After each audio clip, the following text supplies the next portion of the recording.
The letter hit the table between them like a gunshot. Celia Wainwright's hands were shaking, and she could not stop them no matter how hard she pressed her palms flat against the rough wood of the saloon table. The paper was old, yellowed at the edges, folded into thirds so many times that the creases had worn thin enough to see through. But the handwriting on the outside was unmistakable, because it was her mother's handwriting, and her mother had been dead for 11 years. Frank Calloway stood on the other side of that table, and he was watching her with those dark, unreadable eyes of his, the ones that had always seemed to hold something back, something she could never quite name. He was tall and broad-shouldered, his hat in his hands now, turning the brim slowly between his fingers the way he always did when he was working through something difficult. Dust from the trail still clung to the shoulders of his coat. "Open it," he said quietly. "You had this," Celia said, and her voice came out lower than she intended, rougher. "You had this the whole time. I kept it safe. How long?" She could barely get the words out. "How long have you had it, Frank?" He set his hat on the table beside the letter, a deliberate gesture, the kind that said he was not going anywhere and he was not going to lie. His jaw tightened, and she watched the muscle jump beneath his skin. 7 years, he said. 7 years. Celia felt the ground shift beneath her feet the way it did during the rare trembles she had felt in her first weeks out west, the earth simply deciding without warning that it would no longer hold still. 7 years. She had come to Redemption, Texas, in the autumn of 1879, a stranger in a strange land with nothing but a trunk, a handful of dollars, and a name written on a slip of paper that turned out to belong to a man who was already dead. 7 years she had been in this town, and for 7 years Frank Calloway had been standing at the periphery of her life, with a letter from her dead mother folded in his pocket. "I have been keeping this for you," he said, and the way he said it, slow and deliberate and achingly careful, made it sound like a confession that had been waiting a very long time for the right moment to surface. "I have been keeping it until I was certain you were ready for what it says." Celia picked up the letter. She did not open it yet. She turned it over in her hands, feeling the weight of it, which was both lighter and heavier than anything she had ever held. Then she looked up at Frank Calloway and saw something in his eyes that she had not let herself see before, something that looked dangerously like the kind of devotion that changes the entire meaning of a person's history. She had known his name for 7 years, and he, it turned out, had known hers for considerably longer. The autumn of 1879 had arrived in Redemption, Texas, the way most things arrived in that part of the country, without much ceremony and with a great deal of dust. The town sat at the edge of a wide, flat plain that stretched south toward the Rio Grande, and in the dry October heat, everything shimmered slightly at the edges, as if the world itself could not quite commit to being real. There were maybe 300 souls in Redemption at the time, give or take the ones who came through on the cattle drives, and the ones who had recently died of things that people in the East would have considered preventable. Celia Wainwright had arrived on the afternoon stage from San Antonio, sitting between a whiskey drummer named Holt, who smelled powerfully of his own product, and a minister's wife named Mrs. Dunmore, who spent the entire journey reading scripture in a voice just loud enough to make conversation impossible. Celia had spent most of the journey looking out the window and trying to remember the exact sequence of decisions that had led her to this particular moment in this particular conveyance in this particular stretch of scrubland. It was not a complicated sequence, in truth. Her father had died in the spring, leaving behind the kind of debts that made the lawyers apologetic and the creditors aggressive. The house in Charleston was gone within 6 weeks. Everything of value followed shortly afterward. Her only living relatives, a pair of aunts in Savannah who had already made their low opinion of her father abundantly clear, had made it equally clear that their hospitality had precise limits, and that Celia, at 24, was well past the age at which they considered it their obligation to provide for her. She had answered an advertisement in a newspaper. She was not the first woman to do so, and she would not be the last, and she had understood going in that the arrangement was a practical one, not a romantic one. A rancher in West Texas named Thomas Beaumont had placed the advertisement seeking a capable woman of good character to come west as a bride. The correspondence had been brief and businesslike. Celia had told herself it was reasonable. She had told herself a great many things on that long journey west. Thomas Beaumont had been dead for 3 weeks by the time she arrived. The sheriff of Redemption, a compact, weathered man named Horace Webb, had been the one to meet the stage that afternoon, because Beaumont's foreman had sent word ahead, and someone had thought it the decent thing to do to have a lawman present to explain the situation to the woman, who was about to discover that her entire reason for being there had been eliminated by a fever. Sheriff Webb had been kind about it. He had offered to buy her supper and help her think through her options. That had been when Celia first saw Frank Calloway. He had been leaning against the post outside the stage office, arms crossed, watching the street with the particular quality of stillness that she would come to recognize as one of his defining characteristics. He was perhaps 28 or 29 at the time, lean in the way of men who worked outdoors and ate irregularly, with dark hair that needed cutting and eyes the color of good whiskey in lamplight, that deep amber brown that caught the light and held it.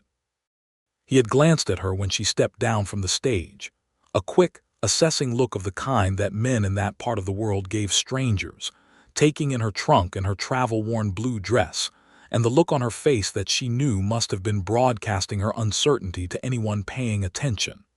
Then he had looked away, and she had followed Sheriff Webb into the hotel, and she had spent that first evening in Redemption trying very hard not to panic. She had not panicked. This was something she was privately proud of. She had sat in the dining room of the Redemption Hotel and eaten the beef stew that the proprietress, a Mrs.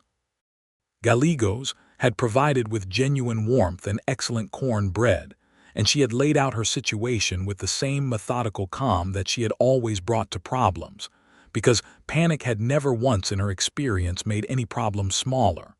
Her assets were as follows. She had $12.40. She had a trunk full of clothes suited to Charleston society, most of which were functionally useless in West Texas. She had a good education, which she had received at the Charleston Female Academy and which had given her excellent penmanship, a thorough understanding of mathematics through the level of bookkeeping, and a reading knowledge of French that had yet to prove useful in any practical situation. She had no family connections here and no immediate prospects. Her liabilities were correspondingly significant. Mrs. Gallegos, it turned out, was a practical and perceptive woman who had spent 20 years in Redemption and had seen similar situations before. Over the next 3 days, while Celia worked through her options, the older woman had provided room and board on a credit arrangement and had introduced Celia to several people who might be able to offer work. The general store needed a bookkeeper. The schoolhouse needed a teacher. The lawyer's office needed someone who could write a legible hand and keep records straight.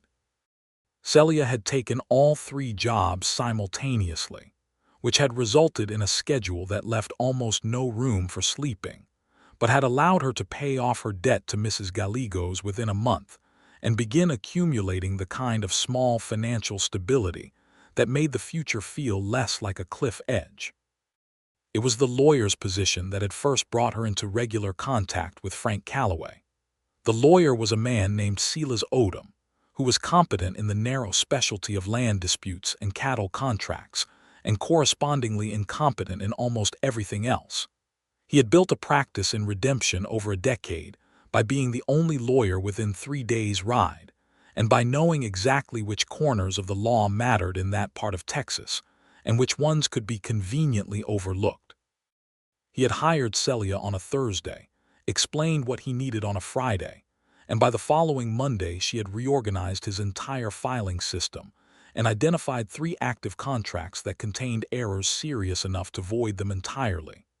Odom had looked at her work, looked at her, and then raised her wages by 30% without being asked.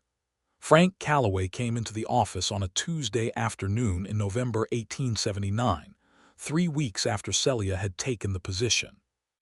He came about a land deed, something involving the boundary markers on a parcel of grazing land north of town that another rancher was contesting.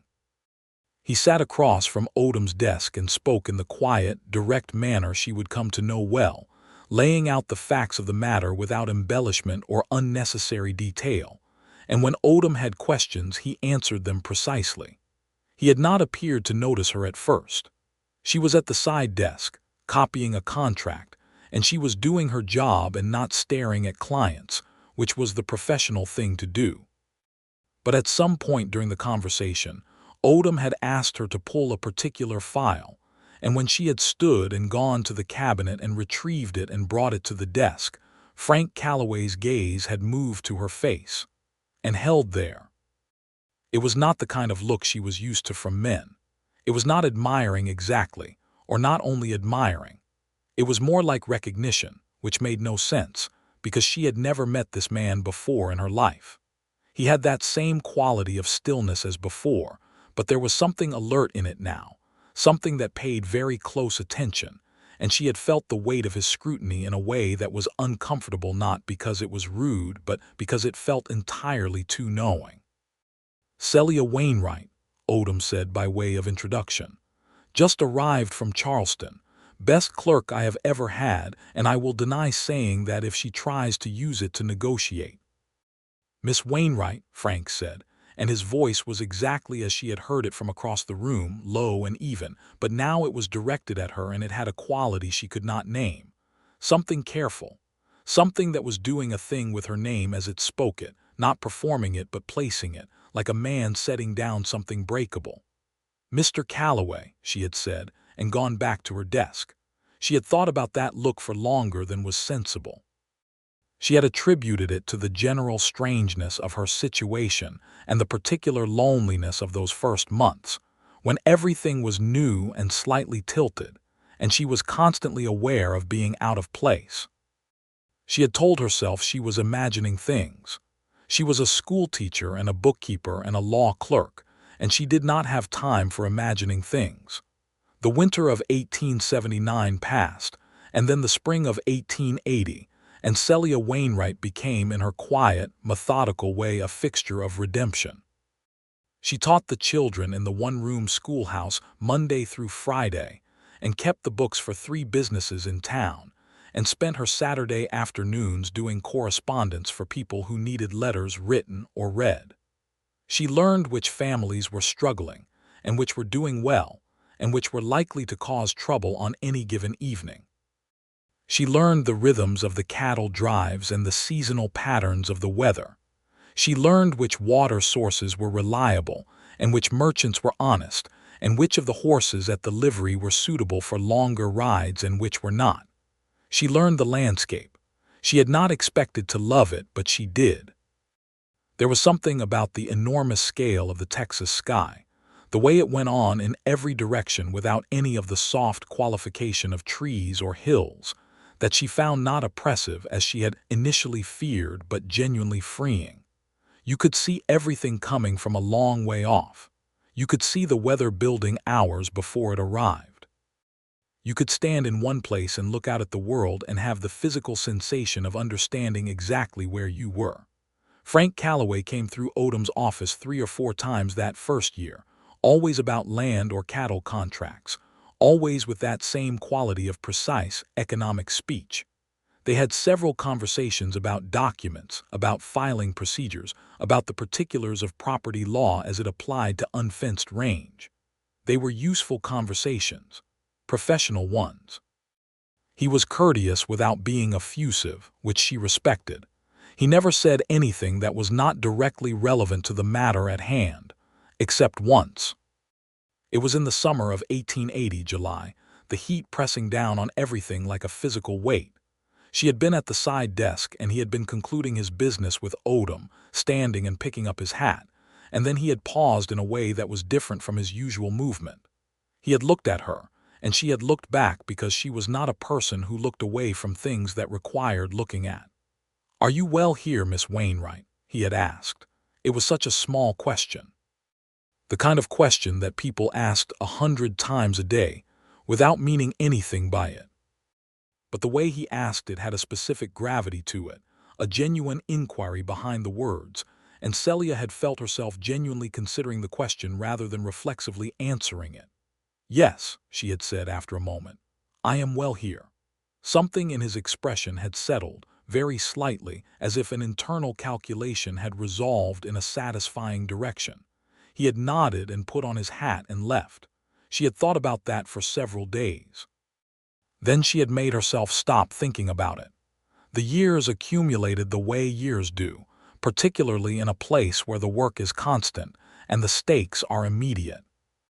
By 1882, Celia had saved enough to rent a small house of her own, a 2-room adobe at the edge of town, with a small garden that she coaxed into producing herbs and a few stubborn vegetables. She had given up the store bookkeeping when the school demanded more of her time, and she had begun to understand herself as a person who had genuinely chosen this place rather than simply been stranded in it. The distinction mattered to her. Thomas Beaumont's death had been, in retrospect, a specific kind of gift. She had understood this slowly and with some reluctance, because there was something morally uncomfortable about being grateful for a man's death even when you had never met him. But the truth was that she had arrived as a function of someone else's plan for her, and she had stayed as a function of her own, and that was the kind of difference that defined a life. Frank Calloway was a rancher. He ran a spread called the Calloway Creek Ranch about 12 miles north of Redemption, and he ran it with a small crew and considerable competence. He was not wealthy in the way of the bigger operations to the east, but he was solvent and stable in a region and era where both were remarkable achievements. He came to town on a regular schedule, every 2 or 3 weeks, to sell cattle or buy supplies or conduct business at Odom's office. He had a reputation in Redemption that was uniformly favorable, which was unusual enough in a town where people's opinions of each other were strongly and vocally held. Celia heard things about him the way you heard things about anyone in a small town, in fragments and asides, pieces that accumulated over time into a kind of portrait. She heard that he had come to Texas from somewhere east, though no one seemed to know exactly where. She heard that he had worked cattle from a young age and built his operation from almost nothing over a period of years. She heard that he had once stopped a fight between 2 drovers that would have turned fatal by simply walking into the middle of it and speaking in that low, even voice, until both men's anger had nowhere to go. She heard that he was generous with the families who sharecropped on the edges of his land, that he had extended credit to neighbors during a bad drought without expectation of repayment, that he was known to the Tejano families in the area as a man who dealt fairly and kept his word. She heard also, inevitably, the speculative conversation about why he had never married, which was the kind of question that a town of 300 people applied to any unmarried adult above a certain age with a kind of determined persistence. Various explanations had been offered. He was too busy. He was too solitary. He was waiting for someone specific.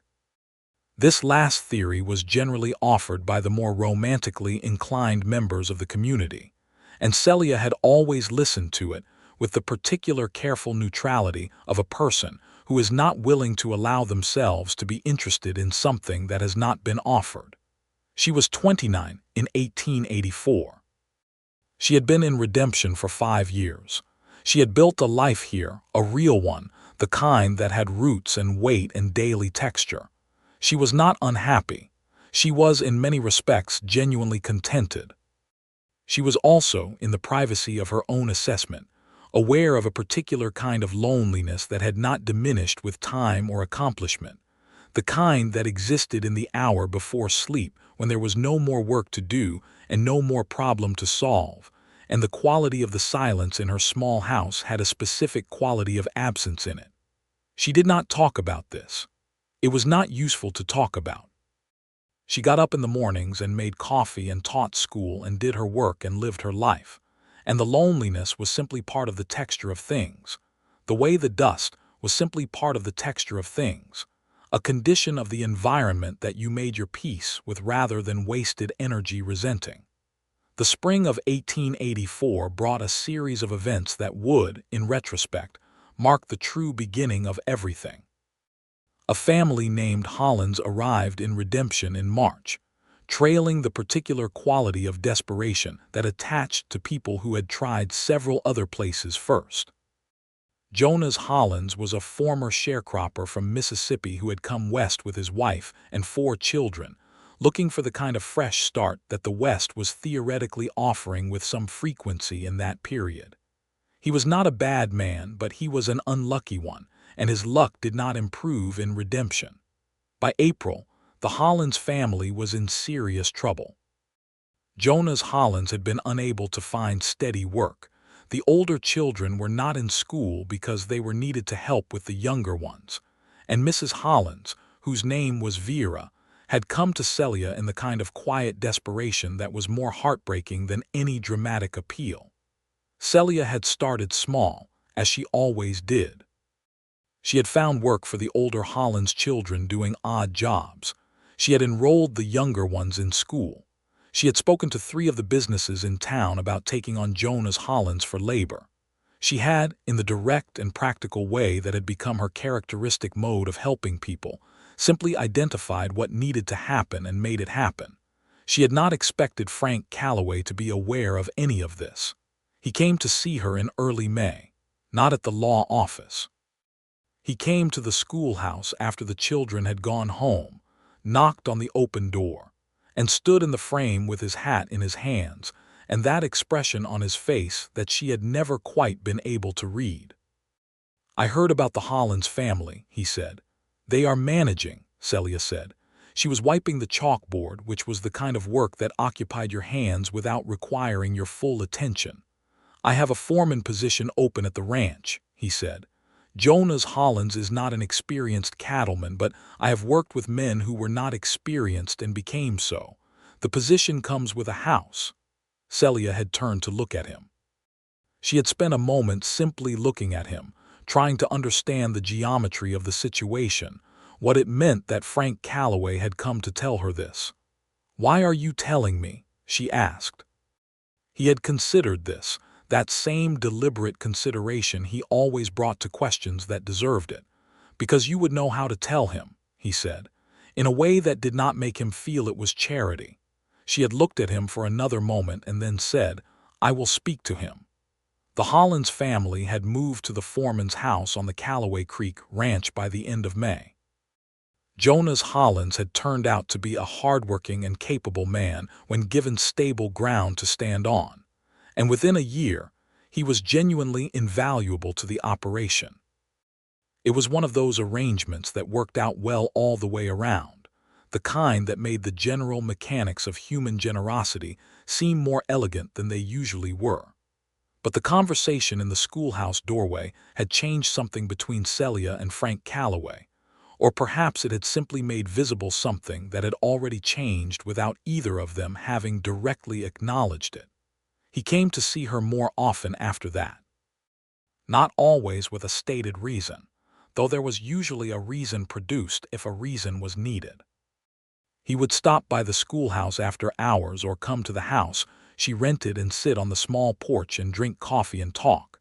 And the talking was the kind that covered practical subjects on the surface while something else moved beneath it, slower and deeper and considerably more significant. She looked forward to his visits in a way that she recognized and refused to examine too closely. She knew things about him now that she had not known before, the pieces she had gathered from those porch conversations.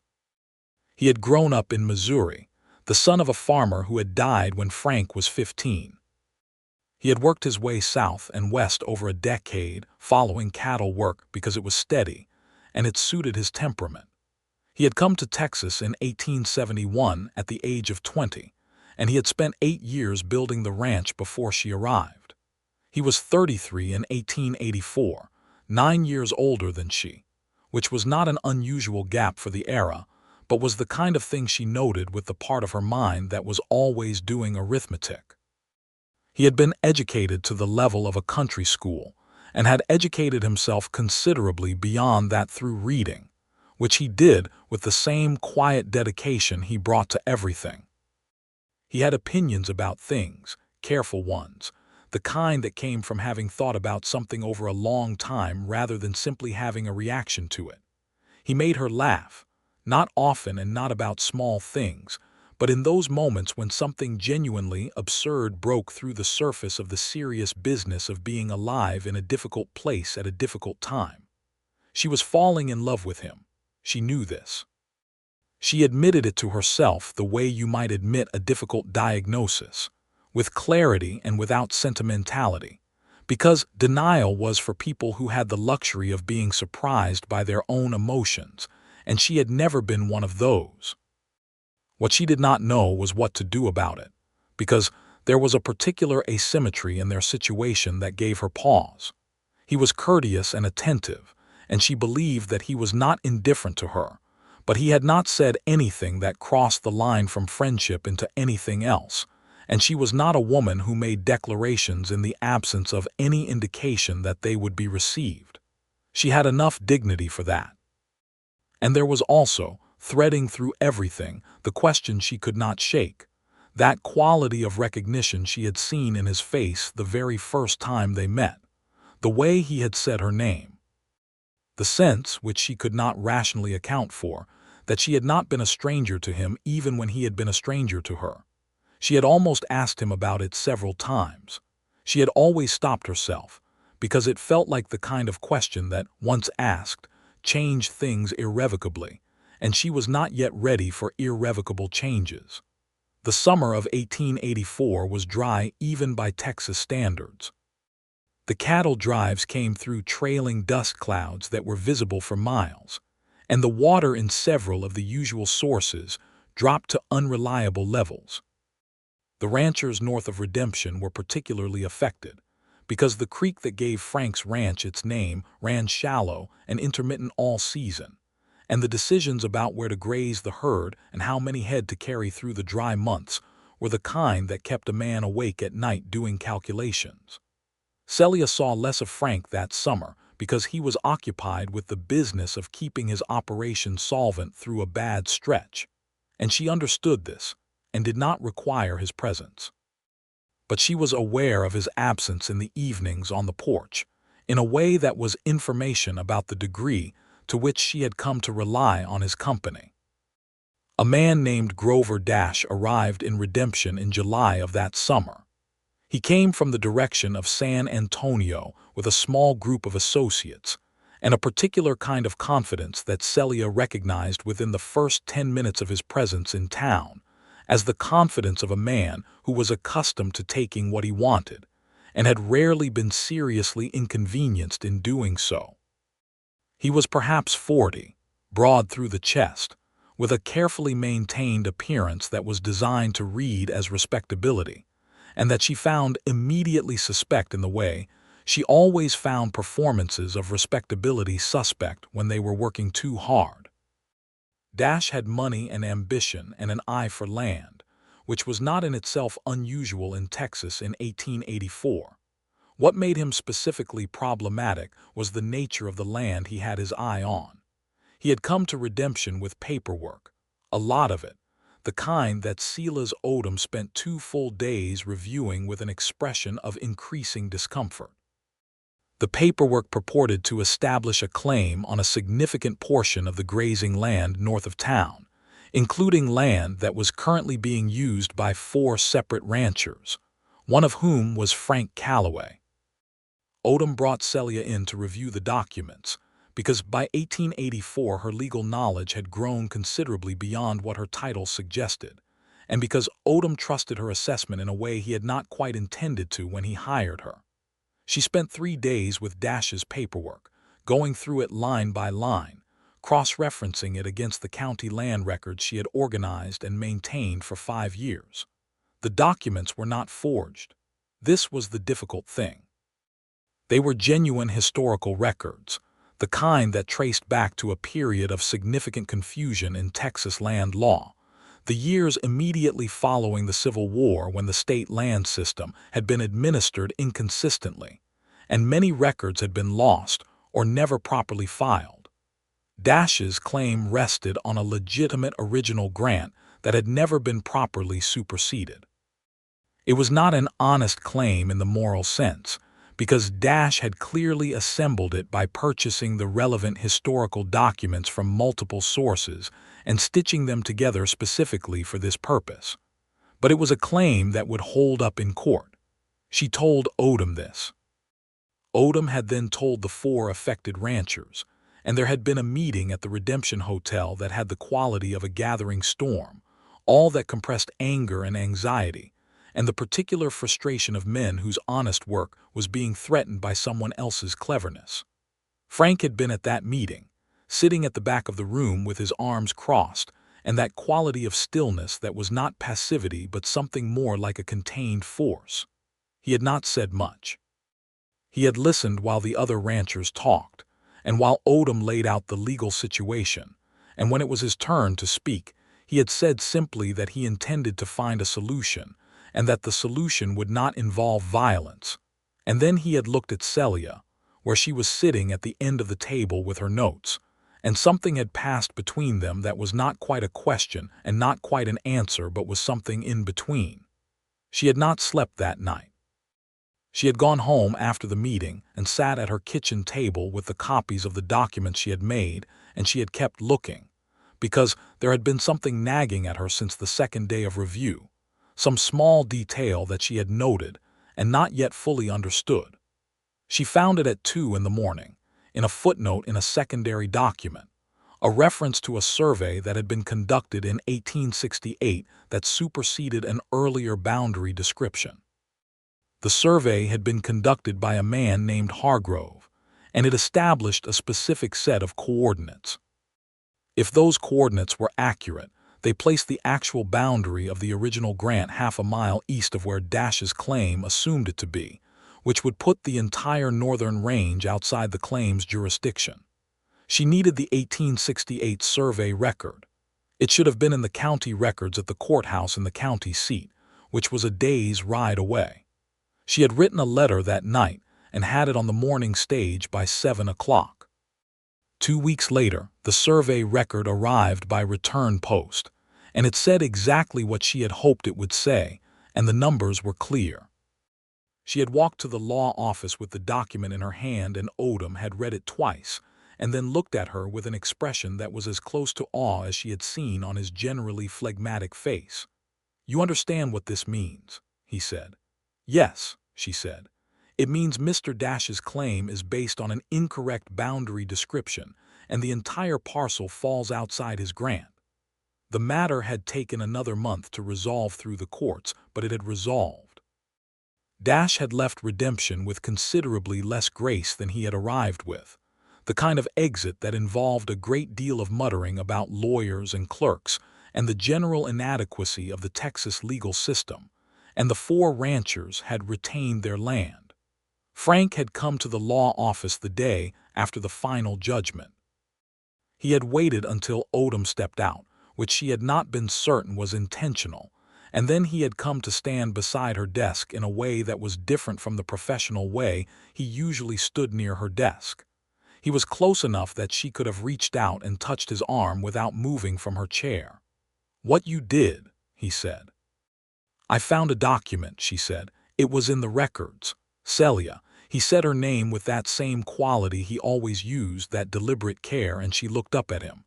That was not simply finding a document. She had looked at him for a long moment. "You would have found another way," she said. "Maybe," he said, "but this was the right way."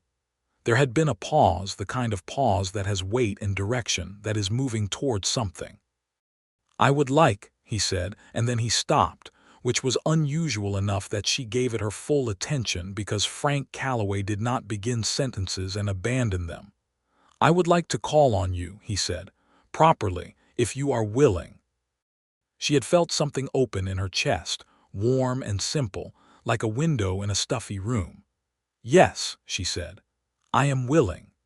The courtship, which was what it was called in Redemption in 1884 and was therefore what Celia called it in her own mind, was conducted with a formality that she privately found both slightly archaic and entirely right for the two of them. He called on her twice a week, on Tuesday evenings and Saturday afternoons, and they talked and took walks along the edge of town, where the land opened out to the flat prairie, and the light in the late afternoon had that particular gold quality that made everything it touched look significant. He brought her books from his own collection, which was larger and more varied than she had expected, and she lent him hers, and they discussed them in a way that was one of the genuine pleasures of her life. She was happy. She was genuinely, specifically, properly happy in a way that felt different from contentment, more active and more vulnerable. And yet, there was still that thing she had not asked, that recognition on his face, the careful quality of her name in his voice. There were moments when she caught something in his expression, in those quiet, amber-brown eyes, that she could not account for, something that seemed to be waiting for the right moment to become visible. She had trained herself to patience in the years before him, and it served her now, but it was a demanding kind of patience, the kind that required active maintenance. In the autumn of 1885, a year into the courtship that had by that point become a shared understanding of something permanent between them, though neither of them had spoken the specific words, Frank proposed to her on the small porch of her adobe house at dusk, with the sky going all those colors it went in October, the oranges and deep reds that were almost too dramatic to be real. He had done it simply and directly in the way he did everything, telling her that he loved her and that he wanted to marry her and that he would spend his life making sure she did not regret saying yes. She had said yes. She had not regretted it. They were married in November 1885 in the Redemption Church by the minister, with Mrs. Gallegos and the Hollins family, and most of the town attending, because Celia Wainwright had become in her 5 years in Redemption a person who mattered to people, and people came to celebrate when someone who matters to them is happy. She moved out to the ranch. She continued teaching until the spring of the following year, making the 12-mile ride each way on a sturdy gray mare named Patience that Frank had selected for her with his characteristic careful attention to the right tool for the specific job. The life that emerged over those first married months was a good one, built from the same materials as their courtship, but with more texture and depth, because marriage is the version of knowing someone that includes the morning and the late night and the unremarkable Tuesday, all the hours that courtship leaves out. She loved him. She loved him in the way she had loved things all her life, with her full attention and without reservation, with the clear-eyed appreciation of someone who understood what she had and was not going to take it for granted. And still, that thing, that unknown, she had almost stopped wondering about it. She had almost convinced herself that it was nothing, a projection of her own loneliness onto a man who had simply had the quality of stillness that looked like recognition to someone who wanted to be recognized. She had almost let it go. Then Mrs. Dunmore died. The minister's wife, the scripture reader from Celia's first stage journey to redemption, had been in poor health for 2 years, and she passed in the winter of 1886, leaving her husband the minister in the kind of grieved and somewhat disorganized state that widowers of long marriages often fell into. Celia had helped with the arrangements, as she helped with most things in redemption that required organizing, and one afternoon while sorting through Mrs. Dunmore's papers to find what the minister was looking for, she had found an envelope addressed to the minister's wife in a handwriting she had not seen in many years. Her mother's handwriting. Helen Wainwright had died in the spring of 1875 in Charleston, when Celia was 19, of a pneumonia that had come on fast and taken her in less than 2 weeks. She had been 43 years old. The loss had been one of the formative events of Celia's life, the kind that divides everything into before and after, and she had carried it with the particular private grief that is not dramatic but is constant, a low register of missing that colors everything. She had not expected to see her mother's handwriting in a dead woman's papers in West Texas 11 years later. She had opened the envelope with hands that were not entirely steady, and the letter inside had been from her mother to Mrs. Dunmore, and they had known each other, it turned out. They had been acquainted through a church association in the mid-1860s, during the years when Mrs. Dunmore had been in Charleston before her husband's ministry brought them west. The letter was dated 1874, the year before her mother died, and it was a catching-up letter, the kind between people who had been out of contact for years, full of news and small details of life. And near the end, her mother had written, "I have a daughter, Celia, who is 19 now and the most remarkable person I have ever known. She has her father's stubbornness and her grandmother's mind and something entirely her own that I cannot name, but that tells me she will be all right, whatever comes. I want that for her above everything, for her to be all right." Celia had read that paragraph 3 times. She had sat very still in the minister's parlor for a long time with the letter in her hands, and the grief had moved through her in that wave pattern it sometimes still took, not diminishing with time but changing quality, becoming something she could hold without drowning in. She had brought the letter home to Frank that evening. She had shown it to him and he had read it, and when he looked up she had been watching his face. She had seen something in it.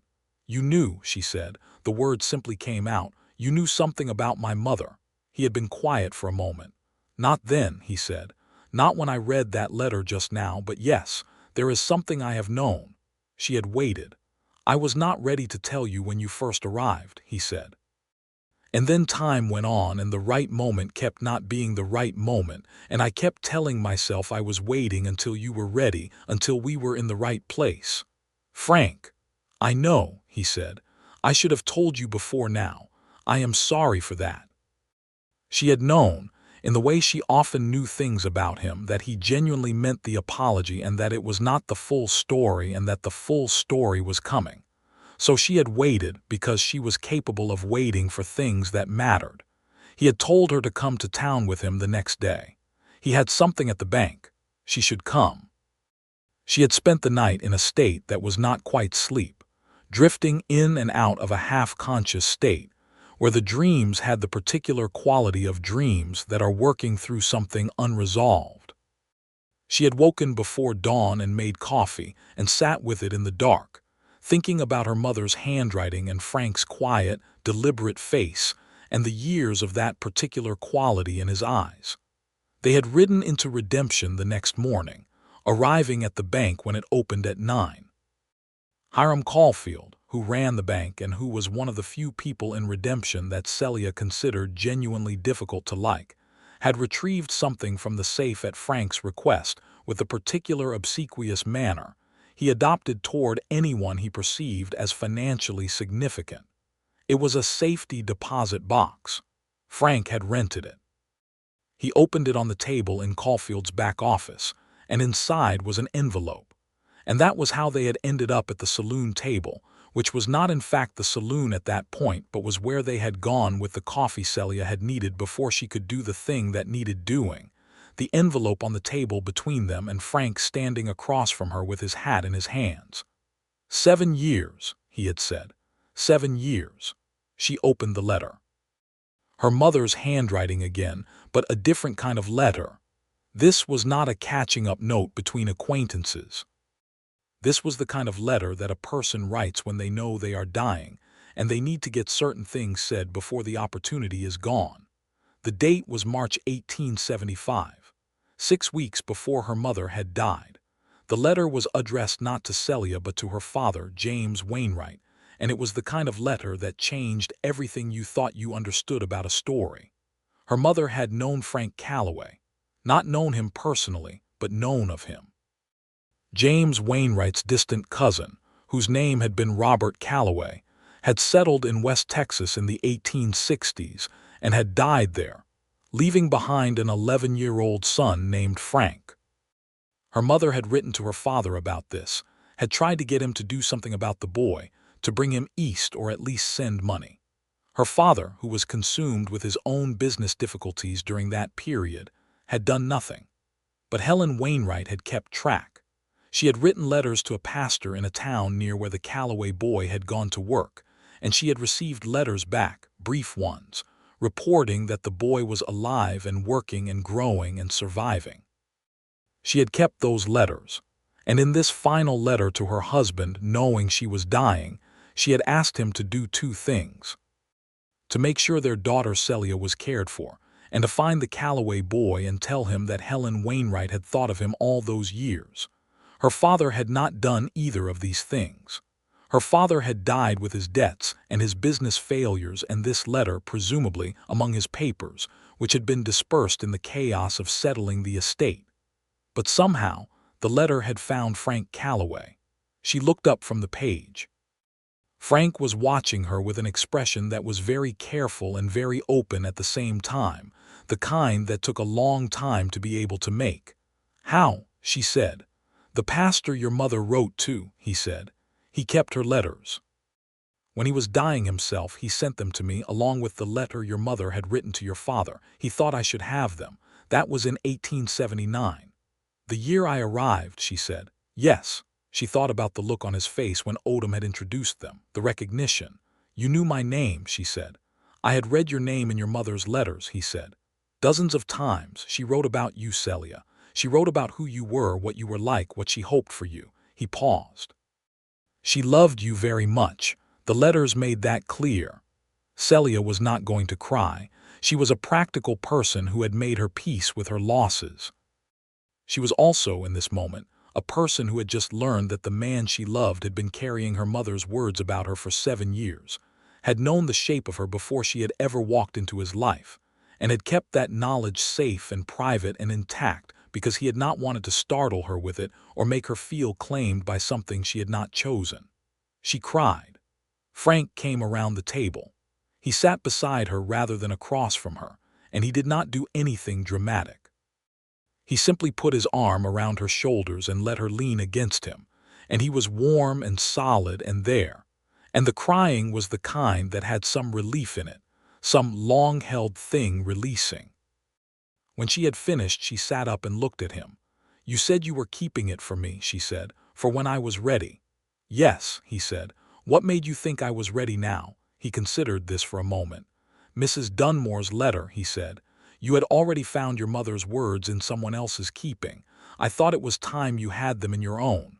She looked at him for a long time. She was thinking about her mother, who had never met this man and had never known how the story would unspool, who had written careful letters for years to a pastor in Texas keeping track of a distant cousin's orphaned child, who had carried the weight of other people's welfare with the same quiet persistence that Celia recognized as her own defining characteristic. She was thinking about 7 years of Frank Calloway's careful silences and the particular quality of his attention and the way he had always said her name. "She would have liked you," Celia said. "My mother." "I hope so," Frank said. "I have been carrying her words for a long time. It would be good to think she would have approved of where they ended up." Celia reached out and took his hand, the hand that was on the table near hers, large and work-roughened and familiar. She turned it over and held it. "She wrote about what she hoped for me," Celia said. "What did she hope?" Frank was quiet for a moment. Then he reached past her and picked up the letter and turned to the second page, and he pointed to a paragraph, and she read it. Her mother had written, "I hope she finds someone who will know her. Not just the face she shows the world, which is capable and composed and does not ask for help, but the real self under that, the one who aches for home and does not know yet where home is. I hope she finds someone who will recognize that self and protect it and not make her feel ashamed of it. I hope she is loved the way she deserves to be loved." Celia read it twice. She set the letter down carefully. She did not try to speak for a moment. "She knew you pretty well," Frank said quietly. "Your mother?" "She did," Celia managed. "She was right about the face you show the world," he said. "She was right about what was underneath it." He squeezed her hand. "I have known both of them for a long time. I am glad I got to know the whole of you." They sat in the quiet of the back room of what had been the saloon and was now something of a tea house, it being 1886 and Redemption having grown enough that it could sustain both establishments. Outside the window the town went about its morning business. Horses and boots, and the distant sound of someone hammering at the new building going up at the north end of Main Street. The light came in at a low angle through the dusty glass and fell across the table where the letters lay. Celia gathered the letters carefully and folded them back into their envelope. She held them for a moment, and she was thinking that her mother's words had been in a bank safe for 7 years, and before that in a pastor's keeping, and before that in her father's papers that he had never acted on, and that they had traveled an enormous distance by a circuitous and unlikely route to end up here, in her hands, in a town in West Texas that she had arrived at by accident and stayed in by choice. She was thinking that home, which her mother had hoped she would find, was not a place exactly, or not only a place. It was the particular accumulation of years and choices and people that made a location mean something. It was the school where she knew every child's particular difficulty and particular strength. It was Mrs. Gallegos who had trusted her enough to extend credit when she had nothing. It was the Hollins family who had found their feet partly because she had helped them find purchase. It was the 12-mile ride on Patience through the Texas morning light. It was Frank. "I want to go home," she said. He stood up with her, and he took her hand, and they went. The years that followed that morning were the fullest of Celia's life, which was not a small thing, because the years before them had not been empty. But there is a quality of fullness that comes from being genuinely known by someone who has chosen to stay, and she had that quality now, and it ran through everything. They read her mother's letters together, all of them, the ones Frank had received from the pastor, the ones her mother had sent to track his welfare in those early years. It was an odd experience, reading yourself as a subject rather than a narrator, seeing the version of Celia Wainwright that her mother had carried and described and hoped for. She had cried twice more over those letters and laughed once, at a passage where her mother had described her stubbornness with a mixture of exasperation and pride that was so precisely accurate that it was impossible not to find it funny. She kept them in a box by her reading chair, along with Mrs. Dunmore's letter, and the letter her mother had written to her father. They were not morbid relics. They were evidence of the connections that existed whether or not the people in them knew it, the threads that ran across distances and years and took unexpected routes to their destinations. In the late spring of 1887, she discovered she was expecting a child. She told Frank on a Tuesday evening on the porch of the ranch house, which was a larger house than her adobe had been, with a proper front porch and 2 rocking chairs that they had bought specifically for the purpose of sitting on it in the evenings. He had gone very still in the way he did when something significant was landing, and then he had said her name in a way he had never quite said it before, with a quality of wondering in it that she had not heard from him, and that she found she wanted to hear every day for the rest of her life. Their son was born in December of 1887, in the coldest month that part of Texas had seen in a decade, the kind of cold that came down out of the north and froze the water in the barrels and made the cattle press together in the low places for warmth. They named him James, for her father, because whatever James Wainwright's failures had been, he had been her father and she had loved him, and names are the kind of mercy you extend to the dead who cannot argue for themselves. James Calloway was a solid, serious infant who regarded the world with enormous dark eyes that were unmistakably his father's, and a disposition that suggested he had already made his assessment of the situation, and found it acceptable. He grew into a solid, serious toddler, and then a solid, serious boy who had his father's quality of stillness and his mother's quality of noticing, which was a combination that Celia thought would take him very far. 2 years after James, a daughter arrived, born in a march that went back and forth between winter and spring, so many times that by the end everyone in Redemption was tired of talking about the weather. They named her Helen, and Helen Calloway was everything James was not, which is to say loud and bright and inclined to movement, a child who arrived in a room and immediately changed the quality of it. Celia thought her mother would have found Helen deeply exhausting and completely enchanting, and the thought made her happy. The ranch grew. Frank expanded the herd through the late 1880s with the careful, incremental method that characterized everything he did, adding land when it was available at fair prices, improving the stock through selective breeding, maintaining the relationships with the buyers in San Antonio and further east that made the operation commercially viable. He employed 6 men full-time by 1890, and Jonas Hollins, who had become his most trusted foreman and one of his genuine friends, was now a fixture of the operation in a way that felt permanent and good. Celia had given up the school in 1887 when James was born, though she had helped find and evaluate her replacement, a capable young woman named Miss Perrault from Louisiana who turned out to be a better teacher than Celia gave herself credit for having been, which was a satisfying thing to discover. She kept her hand in the legal work, because Celia's Odom had come to depend on her in ways that made it impossible to simply stop, and because she found the work genuinely satisfying in its combination of precision and consequence. She was also, by the early 1890s, something of an informal institution in redemption. People came to her with problems the way they had always come to her with problems, not because she asked them to, but because she had a reputation for finding solutions, and because she never made anyone feel diminished by needing help.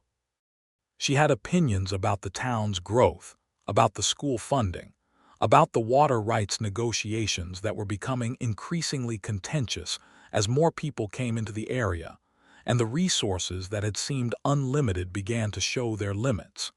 She expressed those opinions in the direct and specific way she expressed everything, and people generally found them useful. Frank watched this with a pride he expressed mainly through action, making sure she had what she needed to do what she did, lending his own voice to her positions when she needed an advocate, standing at the back of rooms where she was speaking and watching with those amber-brown eyes that still had that same quality of knowing, deepened now by years and shared life, and the particular intimacy of two people who have learned each other in all the ways there are to learn someone. In the winter of 1891, she found him one evening at the kitchen table with a letter in his hand and an expression she did not recognize, something softer than his usual expressions, almost vulnerable. "What is it?" she said. He showed her the letter.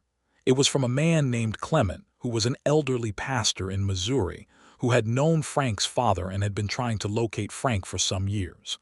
Frank had a sister. He had not known this. His mother, who had died when he was very young, had given birth to a girl 2 years before Frank, and the girl had been placed with a different family after the mother's death.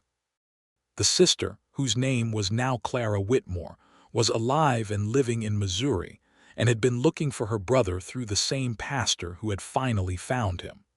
Frank had held the letter for a long time without saying anything. Then he had looked up at Celia and said, "I have a sister." "Yes," she said. She sat down across from him. "Do you want to write to her?" He was quiet for a moment. "I do not know how to do that," he said, which was one of the most honest things she had ever heard him say. She reached across the table and covered his hand with hers. "I do," she said. "I have written a great many letters for people who did not know how to begin." He had smiled at her then, that particular smile that was one of her favorite things about him, the one that happened slowly and meant something. She had written the letter. Together they had composed it, him saying the things he meant, and her finding the words that would carry them across the distance.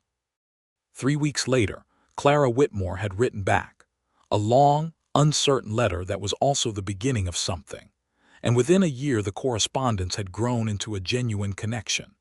And in the summer of 1892, Clara had come to visit, and she and Frank had sat on the porch in the Texas evening for 2 hours, not saying very much, and both of them knowing they were in the presence of someone who shared something with them that no one else in the world shared.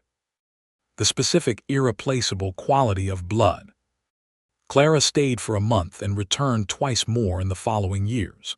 She and Celia liked each other, which Frank privately found enormously relieving, and which Celia privately found entirely natural, because Clara had her brother's quality of directness and stillness, and was therefore exactly the kind of person Celia had always gotten along with.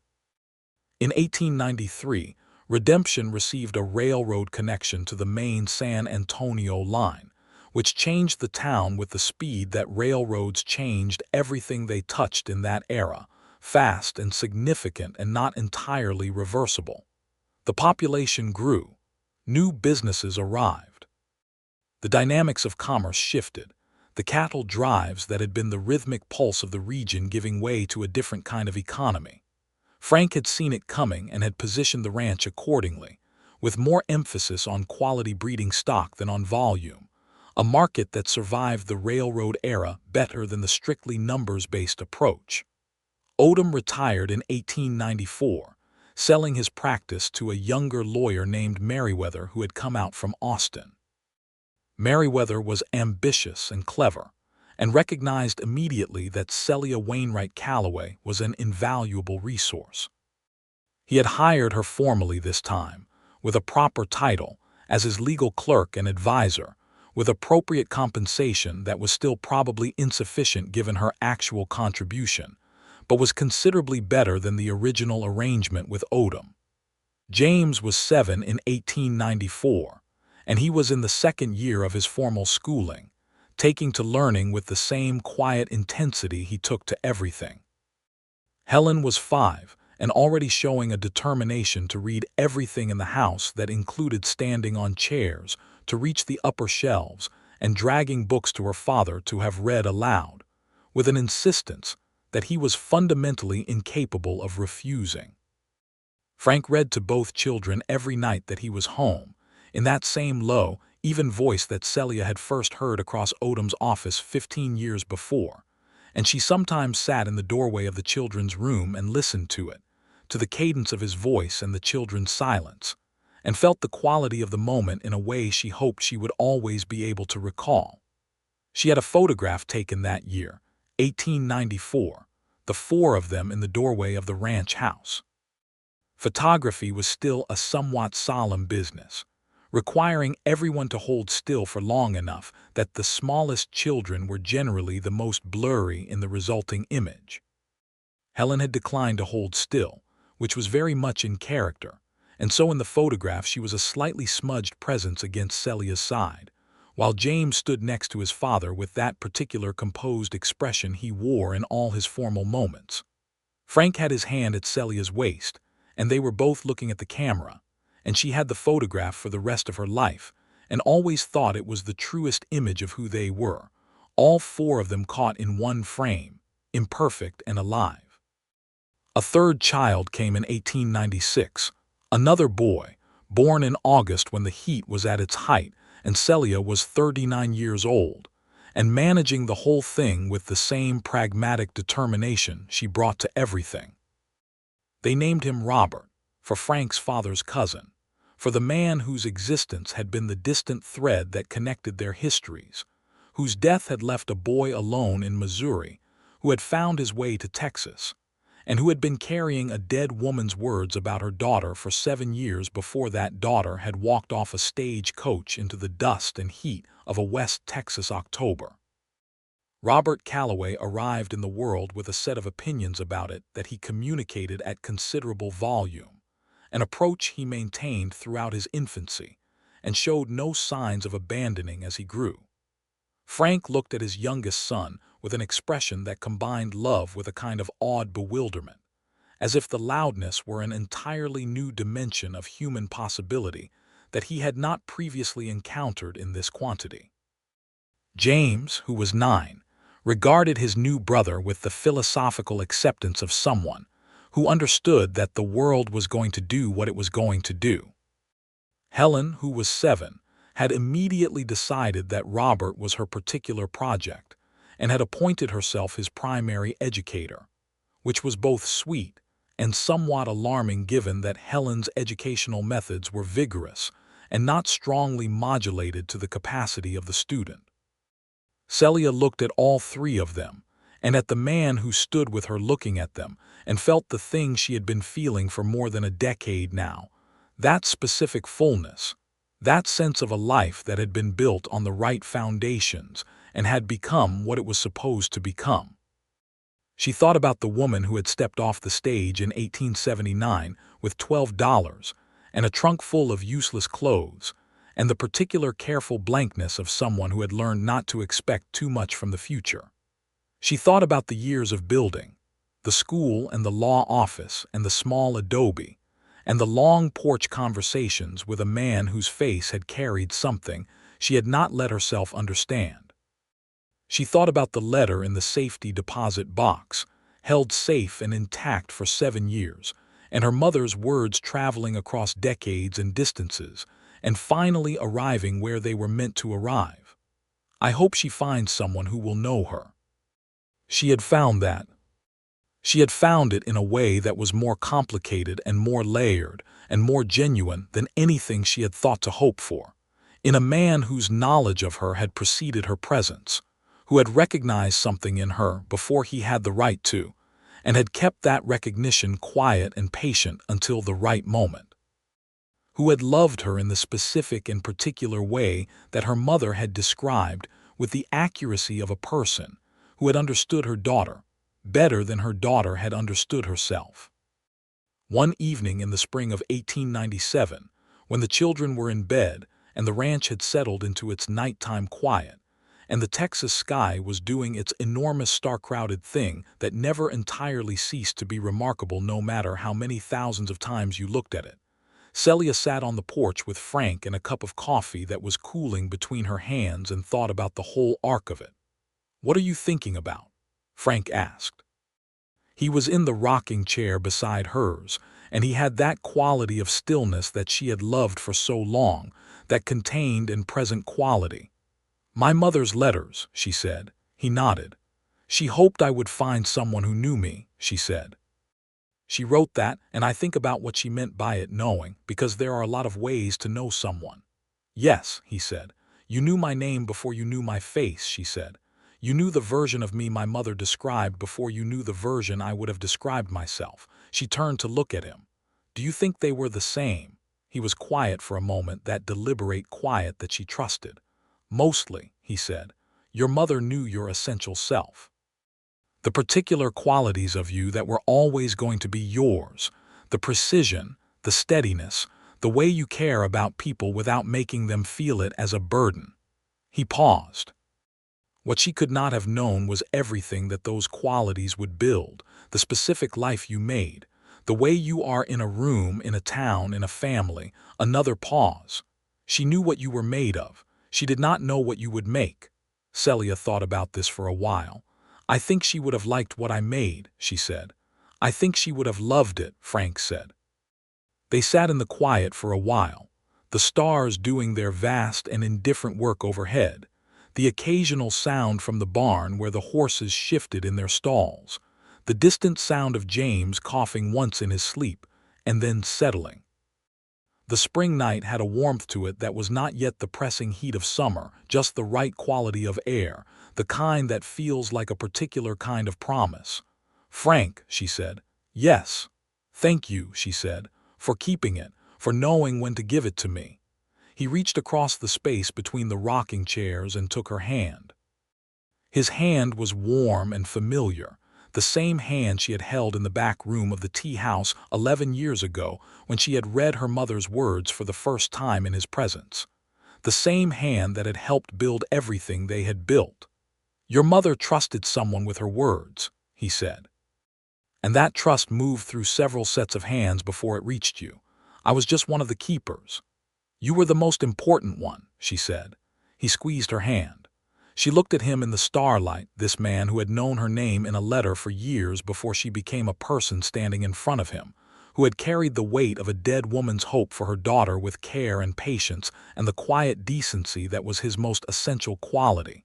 She had been kept, in a way. Not controlled or diminished, but kept safe, kept in mind.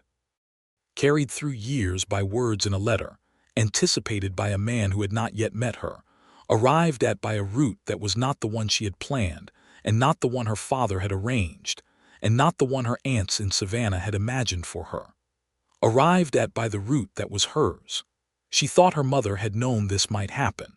Helen Wainwright had been a woman who understood that care sent out into the world did not always arrive by direct roads. She had written letters to a pastor in Texas about a boy she had never met and would never meet, because someone needed to keep track, and she was the one who was there to do it. She had kept the thread alive even when no one was pulling on the other end. She had written to her husband at the end of her life asking him to find this same boy and tell him that someone had thought of him. Her father had not done it, but the care had found its route anyway. The pastor had done his part. The letters had traveled. A boy who was by then a man had received them and recognized in the name of a woman's daughter something that was not yet a person he knew, but was already something he held with attention. And then a woman had stepped off a stagecoach in October 1879 into the dust and heat of a West Texas afternoon, and a man leaning against a post had looked at her once, quick and assessing, and had felt something settle in him that had been waiting to settle for years. "I have been keeping this for you, not just the letter, the recognition, the long, quiet attention, the patient waiting for the moment when she was ready for the things he had been holding." Celia raised her coffee cup with her free hand and drank the last of it, which was cold now and tasted like the end of a good evening. Somewhere in the dark, a coyote made its high, wavering comment about the state of the world. The stars were enormous and numerous and completely unbothered by anything happening beneath them. "Come inside," Frank said. "It is getting late." She stood and he stood with her, and they went in together the way they had gone in together for 12 years now, side by side, each carrying their share of the weight of the life they had built, each knowing the other's particular quality in the dark. The sound of breathing and the warmth of a familiar body, and the particular silence of two people who have nothing they need to say, because everything that matters has already been said, and is still being said in all the continuing ways that a life is a kind of ongoing sentence that has not finished yet, and is not going to finish for a long time if they are lucky and careful and loving, which they were, and intended to remain. In the children's room, James slept in his usual composed way, hands folded, as if even sleep was something he was doing correctly. Robert was sprawled with the total bodily commitment of a toddler who had given himself entirely to unconsciousness. Helen had kicked her blanket off and was curled sideways in a way that defied anatomical logic and was entirely characteristic. Celia pulled the blanket back over Helen without waking her. She stood for a moment in the doorway looking at all three of them in the dim light from the hallway behind her. Her mother's words came back to her, not the ones about her specifically, but the ones about what she had hoped. "I want her to be all right whatever comes." She was all right. She was more than all right.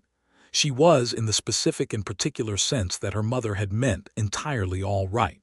She turned and Frank was there, one hand on the doorframe, watching her with those amber-brown eyes that had known her name before her face and had learned her face for 12 years and showed no signs of being finished with the learning. "All right," he said quietly. "All right," she said. They went to bed, and outside the Texas night did its enormous work, and the stars went on being the stars, and the life they had built continued in the way of things built on the right foundations. Steadily, quietly, with the patient and enduring quality of something that does not need to announce itself because it already knows what it is. In the morning there would be work. There would be children to get up and fed and sent off to school, cattle decisions to make and accounts to review, and a letter from Clara Whitmore that had arrived last week and not yet been answered. A legal question from Merriweather about a property boundary dispute that was going to take several days to untangle, and 100 other ordinary things that were the substance of an ordinary day in an ordinary life, in a specific and real place, in a specific and real time. And in the evening, as always, the porch, the 2 chairs, the coffee. The enormous Texas sky doing what it always did, which was simply to be enormous and to allow everything beneath it to be exactly what it was, small and temporary and entirely sufficient. She had been kept for this, and she had found it, and it was enough. It was more than enough.